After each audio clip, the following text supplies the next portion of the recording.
தெய்வத்தின் குரல் 3ஆம் பாகம். சமூக தனி வாழ்க்கை நெறிகள் பரோபகாரம். முத்ராதிகாரி திட்டம்.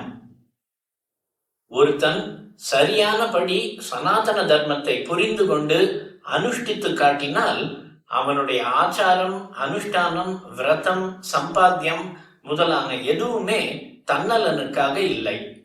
ஆனால் இந்த உயர்ந்த தத்துவம் வெறும் தத்துவமாக புஸ்தகத்திலும் மூளையிலும் மட்டும் இருந்து கொண்டிருக்காமல் வாழ்க்கையிலே பிரகாசித்துக் கொண்டிருந்த தர்மம் எப்படியோ பிற்காலத்தில் வீணாகிவிட்டது.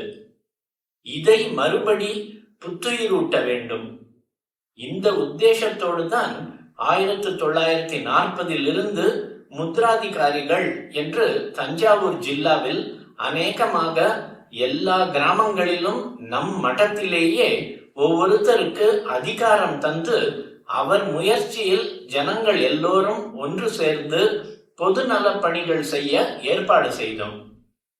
அதிலே பூர்த்த தர்மம் என்று மேலே சொன்ன குளம், கிணறு வெட்டுகிற காரியங்களோடு இந்த தர்மம் எல்லாம் பூர்த்தியாகிற பகவத் கைங்கரியங்களாகிற தேவாலய பாதுகாப்பு, ஏகாதசி புராண பட்டணம் முதலியனவும் நன்றாக நடந்து வந்தன.